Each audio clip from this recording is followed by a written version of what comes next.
She makes like video content of old games, like I'm sorry, Juggernaut. baby. Alright, if you're gonna have these conversations, can you please let me know? I'm sorry. Yeah. They're being insanely loud. I am. I'm sorry. I was too loud, guys. I gotta feel in trouble. I'm sorry. My wife wants to go to sleep. I'm sorry, guys.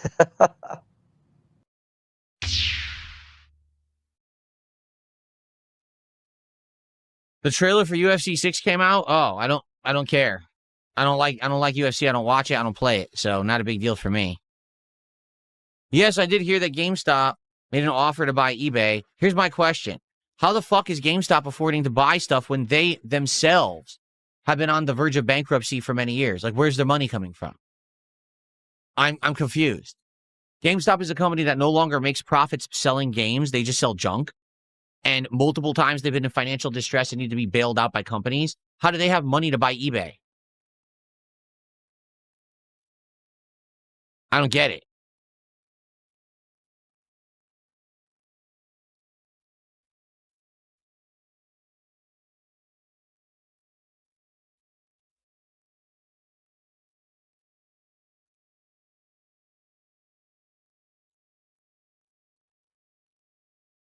GameStop is owned by PSA Grading. What? So they've gone heavy into retro stuff. They're actually recovering pretty well. So all they're doing now is like cards and shit. I mean, what does it have to do with GameStop? Who knows? I don't go to GameStop ever. Like, I don't care. So you're telling me right now if I walk into GameStop, there's going to be a whole bunch of Pokemon cards in there at various grades and qualities and cost? Is that what the store's all about now?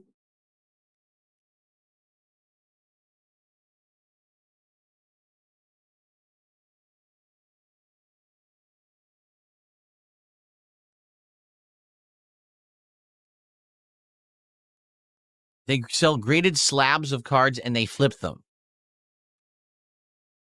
What is wrong with people? Here's the best part of all of this, okay? I've been through it already, right? I'm 44 years old.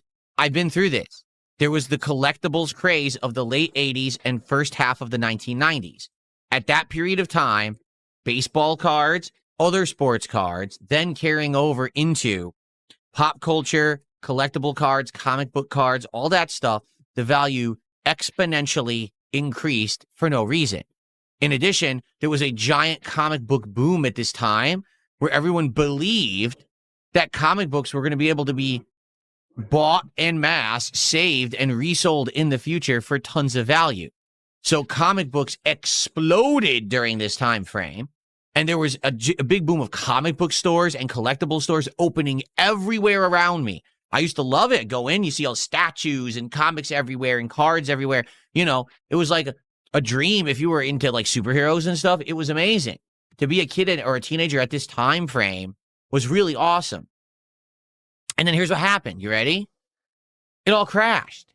At the mid-90s, mid to late 90s, everyone realized, what are we doing? Like, none of this has any real value at all. Just like there was the Beanie Baby craze. There was the little Wishnick troll doll craze. There was the Cabbage Patch Kids craze. I could keep going, okay? Because there's been a zillion of these crazes where the collectibles boom in value. And then over time, people realize these things are worthless. What are we doing? And then the market crashes. You know, the comic book market never recovered. The comic book market is gone and really hasn't ever returned, despite the fact that it was insanely profitable during the 1990s. So here's what's going to happen. Whatever's going on now, collectible video games, right? The retro games, the cards and all this shit. For now, there's a boom, but it never lasts because just like human nature, right? Interests go over here, then go over here, then go over here. As I said, the pendulum swings all the way this way, then the pendulum swings back all the way this way. And as this happens, the attention gets focused in other directions and people don't care about that old shit anymore. Do you want to tickle me, Elmo? No?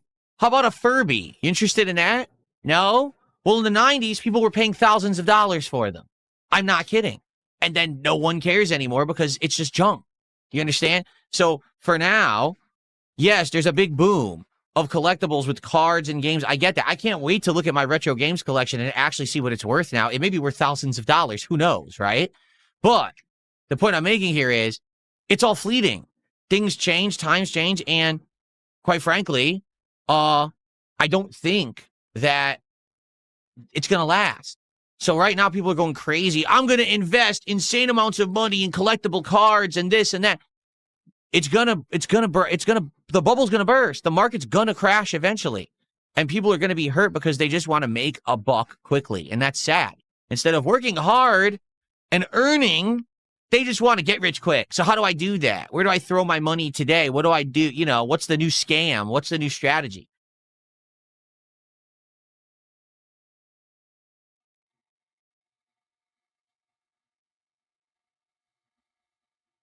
That's completely false. People were going crazy for the Furby. People went crazy for the Tickle Me Elmo. Those things were insanely in demand in the 90s for like a year, maybe 6 months. And then that was it. The bubble burst. They started making more of them. No one cared anymore because they weren't, you know.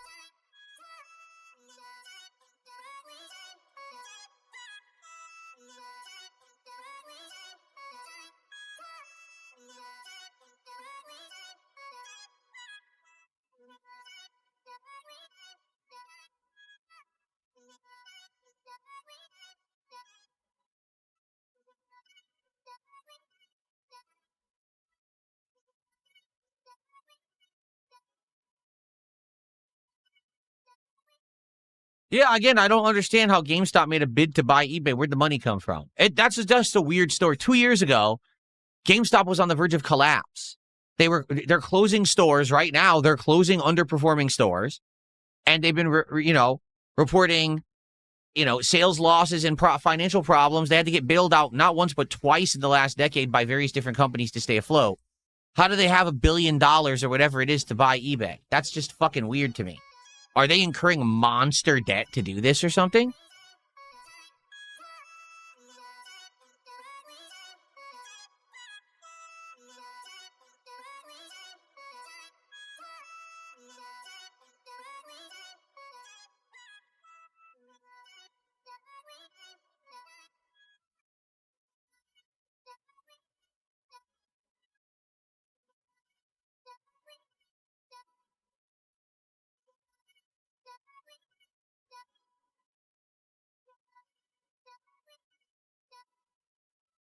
It's a $56 billion bid. You know what was weird? So in order for me to do the news story today, I went to eBay. This is the first time I've been on eBay probably in like 10 years. Like, I couldn't tell you the last time I went on eBay for anything. I think maybe the last time was like 4 or 5 years ago when we did the first closet clean out and I was searching for the value of some of my games and what they were selling for.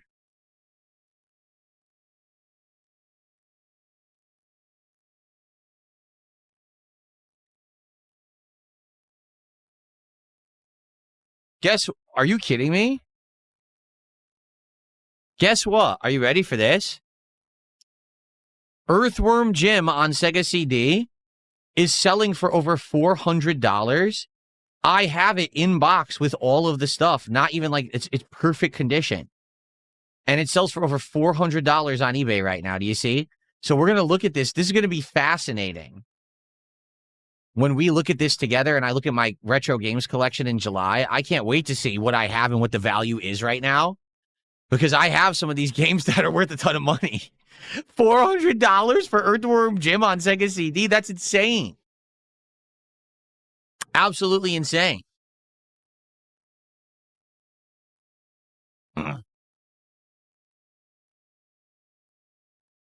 Earthworm Jim on Sega CD is the best version. That's cool. I never even played it.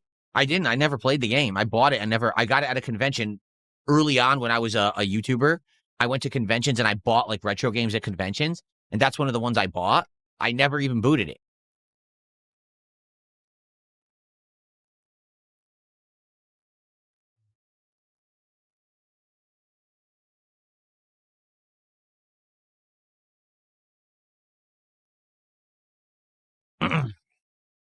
I'm doing good today. Thank you for asking. I am doing well. We're going to chill for about another 10 minutes.